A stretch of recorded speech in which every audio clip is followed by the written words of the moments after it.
इस बात में तो कोई शक नहीं है कि जस्टिस मंसूर अली शाह साहब को साइड लाइन करने के लिए पूरे सिस्टम ने मिलकर काम किया और सुप्रीम कोर्ट ऑफ पाकिस्तान में सबसे पहले जो उनका हक बनता था, उनको चीफ जस्टिस ऑफ पाकिस्तान बनना चाहिए था, लेकिन वो नहीं बन सके। उसके बाद बात यहाँ तक भी नहीं रुकी। उसके बाद ये कोशिश की गई कि किसी न किसी तरीके से जस्टिस मंसूर अली शाह साहब के ऊपर एक प्रेशर बिल्ड किया जाए ताकि वो मुस्ताफी हो जाएं। सोशल मीडिया के ऊपर कैंपेन्स चलाई गई, सोशल मीडिया के ऊपर ये खबरें चलवाई गई, मीडिया के ऊपर ये खबरें चलवाई गई कि जस्टिस मंसूर अली शाह और जस्टिस मुनीब अख्तर जो हैं वो मुस्ताफी होने वाले हैं। लेकिन जस्टिस मंसूर अली शाह साहब ने एक ही बात कही है, डरना नहीं है, लड़ना है। इसका मतलब ये है कि जब तक हम सुप्रीम कोर्ट ऑफ पाकिस्तान में बैठे हैं, हम आइन की बात करेंगे, हम कानून की बात करेंगे और हम हर उस सिस्टम को चैलेंज करेंगे जो सुप्रीम कोर्ट ऑफ पाकिस्तान से अख्तियारात छीनेगे, जो सुप्रीम कोर्ट ऑफ पाकिस्तान को मफलूज किया गया 26वीं आईनी तरमीम को लेकर। लेकिन हमने ये देखा कि 26वीं आईनी तरमीम के जो बेनिफिशरी जजेस हैं,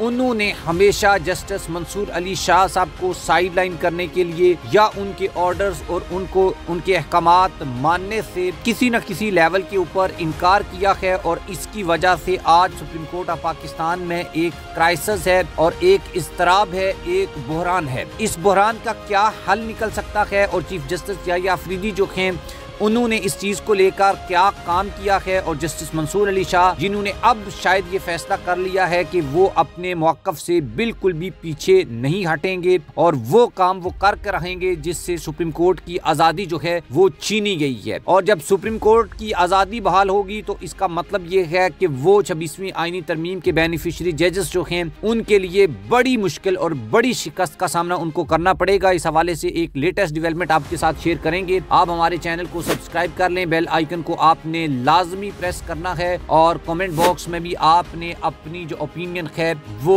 लाजमी लिखनी है। दोस्तों, सबसे पहले जो एक चीज या एक इम्पोर्टेंट चीज आपके साथ शेयर करनी है वो ये है कि सुप्रीम कोर्ट ने बेंचेस अख्तियारात केस की समाअत मुकम्मल करते हुए एक फैसला जो है वो महफूज कर लिया है। और जबकि समाअत के दौरान जस्टिस मंसूर अली शाह ने ये रिमार्क्स दिए कि बादियों नजर में 2 रुकनी जजेस कमेटी ने जुडिशियल ऑर्डर को नजरअंदाज किया है। जजेस कमेटी को तौहीन अदालत का नोटिस दे सकते हैं, लेकिन इसके ऊपर हम इनको नोटिस देंगे नहीं। सुप्रीम कोर्ट में यानी कि जस्टिस मंसूर ने यही बात बोली है कि चलो यार, आपसे गलती हो गई है या आपने जानबूझ के जो भी किया है, लेकिन मैं आपके लिए ना माफी का ऐलान करता हूँ, मैं आपको कुछ भी नहीं कहता। उसके बाद सुप्रीम कोर्ट में बेंचेस अख्तियारात का केस मुकर्रर न करने पर तौहीन अदालत केस की समाअत जारी है और जस्टिस मंसूर अली शाह और जस्टिस अकील अब्बासी समाअत कर रहे हैं, जबकि अदालती मामन खामद खान जो हैं वो भी इसके ऊपर अपने दलाइल दे रहे हैं। अदालती मामन ख्वाजा हारिस और एहसन बून भी अदालत में पेश हुए और अटॉर्नी जनरल मंसूर उस्मान अवान भी अदालत में पेश हुए। जस्टिस मंसूर अली शाह ने रिमार्क्स दिए कि हमारे सामने बुनियादी सवाल ये है कि